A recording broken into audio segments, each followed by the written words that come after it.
India एक ऐसा देश है जहां पर स्पोर्ट्स के टैलेंट वर्ल्ड क्लास होता है, लेकिन सिस्टम उन्हें सिर्फ सरवाइव करने के लिए छोड़ देता है। तो लगता होगा कि हमारे देश में जो एथलीट्स है वो लोग सिर्फ मेडल को जीतने के लिए मेहनत करते होंगे, लेकिन रियलिटी में कुछ अलग है। बहुत सारे ऐसे एथलीट्स हैं हमारे देश में जो लोग 2 टाइम की रोटी के लिए मेहनत करते हैं या फिर स्ट्रगल करते हैं, गवर्नमेंट की चक्कर काटते हैं। और कुछ ऐसे एथलीट्स हैं जो लोग मेडल जीतने के बावजूद भी हमारे देश में खुद की पेट को पालने के लिए कोच या फिर लेबर या फिर सिक्योरिटी गार्ड ऐसे कई सारे नौकरी को करते हैं।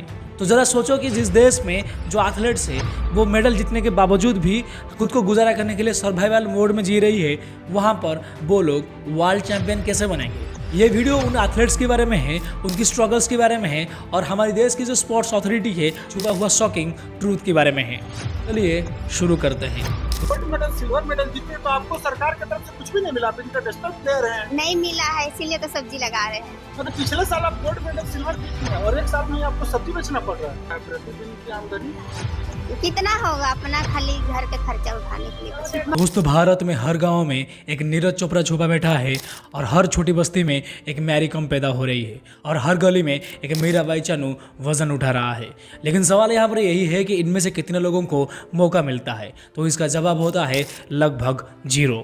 क्योंकि हमारे देश में पूरा स्पोर्ट्स का बजट और स्पॉन्सरशिप सिर्फ एक ही खेल के इर्द गिर्द घूमता है, वो है क्रिकेट। यानी कि बॉक्सिंग, कुश्ती, एथलेटिक्स, बैडमिंटन, हॉकी, शूटिंग और वेट लिफ्टिंग सब मिलकर सिर्फ क्रिकेट की जो बचे कुचे टुकड़े पर गुजारा कर रहे हैं।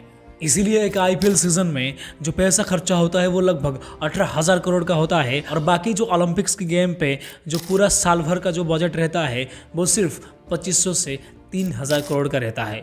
इसलिए क्या ये फेयर है कि एक कंट्री जो ओलंपिक्स या फिर एशियन गेम्स या फिर CWG में जो मेडल लाना चाहती है उसकी जो मेजॉरिटी फंडिंग है सिर्फ वो एक ही खेल को जाए, वो है क्रिकेट। इसलिए तो 140 करोड़ लोगों में से कुछ गिने चुने लोग होते हैं जो ऐसे एथलेटिक्स या फिर जो ओलंपिक्स गेम्स होती है उसको खेलने के लिए अपना मन लुभाते हैं। और यही है इंडियन स्पोर्ट की सबसे पहली और सबसे कड़वी सच्चाई, जहाँ पर टैलेंट की कोई कमी नहीं है, लेकिन उस टैलेंट को मारने के लिए सिस्टम हमारी परफेक्ट है। हमारी गवर्नमेंट हमारी क्रिकेट की ग्लैमर में इतना खो गए हैं कि जो ओलंपिक्स या फिर जो एथलेटिक्स हमारे देश में है उनको देखना ही बंद कर दिया है। अब बात करते हैं हमारी भारतीय खेलों की सबसे बड़ी कैंसर की, जो है स्पोर्ट्स फेडरेशन। 2025 में भी आज के टाइम पे इसमें बहुत सारे जो नेशनल फेडरेशन में लोग हैं वो राजनेता है या फिर उनके रिलेटिव से, जो कि लगभग 30 से 40 साल से इसी कुर्सी पर जमे हुए लोग हैं। और ये ऐसे लोग हैं जो कि कभी भी नेशनल लेवल पर कोई भी गेम भी नहीं खेले हैं। अब जब लीडरशिप ही एथलेटिक्स नहीं है तो जब भी कोई डिसीजन लिया जाएगा वो किसके फेवर में जाएगा? ऑब्वियसली सिस्टम की तरफ जाएगा, ना कि कोई स्पोर्ट्स पर्सन की तरफ ना। तो यदि ये लोग कोई भी नेशनल लेवल पर गेम नहीं खेले हैं तो फिर ये लोग वहाँ पर पहुँचे कैसे? सीधी सी बात है कि इलेक्शन जीत कर या फिर सत्ता के दम पर। तो इसके रिजल्ट में क्या होता है? इसके रिजल्ट में 2023 में फेडरेशन पर यौन शोषण की आरोप, 2019 में बॉक्सिंग फेडरेशन को इंटरनेशनली बैन कर दिया गया। तो 2023 में जब बजरंग पूनिया, विनेश फोगट और साक्षी सड़क पर बैठे थे तो पूरा देश ने देखा कि एक सिस्टम के अगेंस्ट में क्या क्या हो सकता है। लेकिन ये जो सड़क पर आंदोलन हो रहा था वो सिर्फ एक फेडरेशन के खिलाफ नहीं हो रहा था, बल्कि वो एक सिस्टम के खिलाफ हो रहा था। तो देखो, जो ऐसे फेडरेशंस होते हैं उन्हें जो फंडिंग्स होता है वो दिल्ली से होता है, लेकिन ग्राउंड लेवल तक आते आते इसमें जो फंडिंग्स में से आधा पैसा तो गायब ही हो जाता है। पेपर में जो एथलीट्स रहते हैं उन्हें वर्ल्ड क्लास की फैसिलिटी मिलता है, लेकिन ऑन रियलिटी उन्हें खराब मैट्रेसेस, ब्रोकन जिम्स और एक्सपायर्ड सप्लीमेंट्स मिलता है। यानी कि ये जो सिस्टम्स है वो सिर्फ करप्ट नहीं है, वो ड्रीम्स को डिस्ट्रॉय करता है।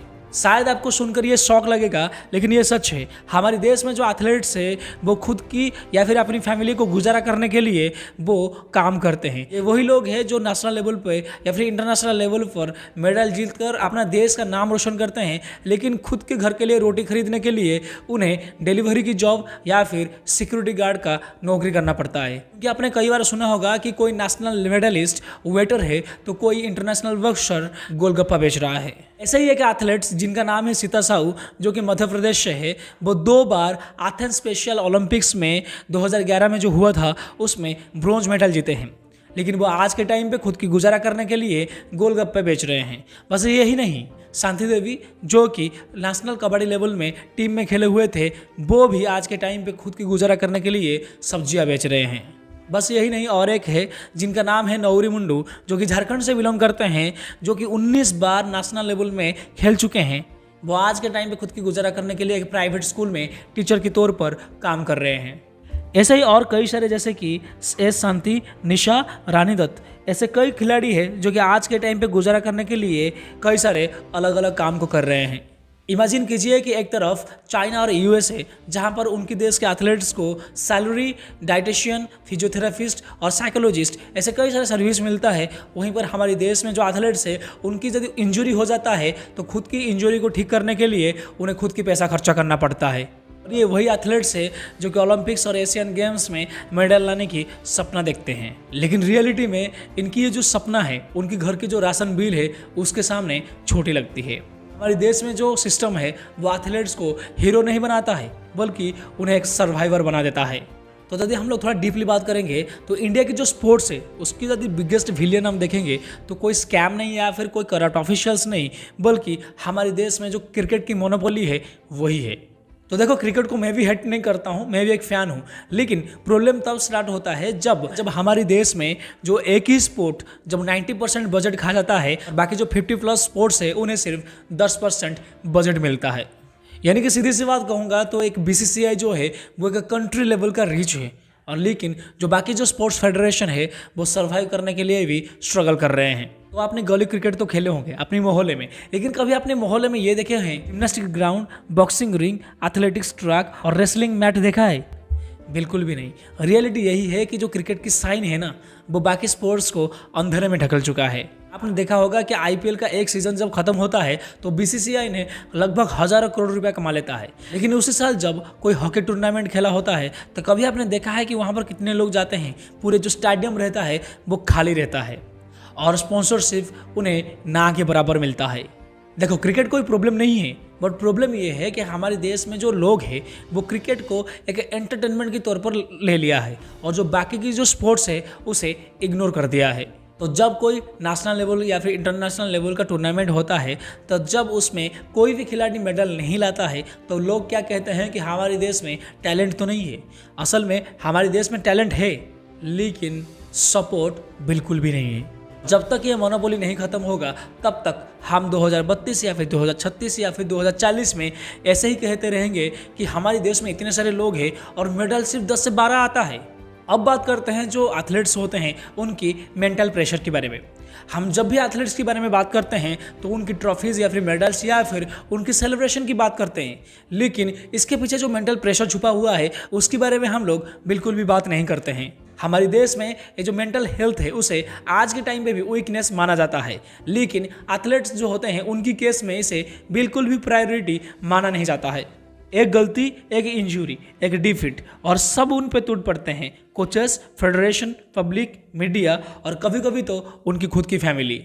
जब कोई एथलीट मेडल जीतता है तब हम लोग सब उनको तारीफ करते हैं। जब वही एथलीट किसी गेम में हार जाता है तो वही लोग होते हैं जो लोग पहले ट्रोल करते हैं और उन्हें डिमोटिवेट करते हैं, यहाँ तक कि कोई उनकी मेहनत का भी क्वेश्चन करता है। और एक गौर करने वाली बात यह है कि हमारे देश में जो बहुत सारे जो स्पोर्ट्स फेडरेशन है वहाँ पर साइकोलॉजिस्ट ही नहीं है बहुत सारी जगह पे, जहाँ पर USA और चाइना जैसे कंट्रीज़ में हर एथलीट्स के साथ एक साइकोलॉजिस्ट, फिजियोथेरापिस्ट और डाइटिशियन पूरी टीम होती है। और ये जो स्पोर्ट्स में जो चैंपियन होते हैं वो सिर्फ बॉडी से नहीं होते हैं, वो मेंटली भी होते हैं। और हमारे देश में जो मेंटली चैंपियन बनने के लिए जो सपोर्ट है वो बिल्कुल जीरो है। आपने और एक चीज़ भी नोटिस किया होगा कि हमारे देश में जो इंडियन मीडिया है उसके लिए स्पोर्ट्स का मतलब सिर्फ क्रिकेट है और क्रिकेट का मतलब सिर्फ सेलिब्रिटी गॉसिप। फाइनली मैं यही कहूँगा कि जिस देश में एथलीट इतना स्ट्रगल करने के बावजूद भी जो ओलंपिक्स लेवल में मेडल लेके आते हैं उन्हें हाईलाइट नहीं मिलता है, तो सोचो कि जो हमारे देश में जो स्पोर्ट्स है उस चीज़ को कैसे हाईलाइट मिलेगा।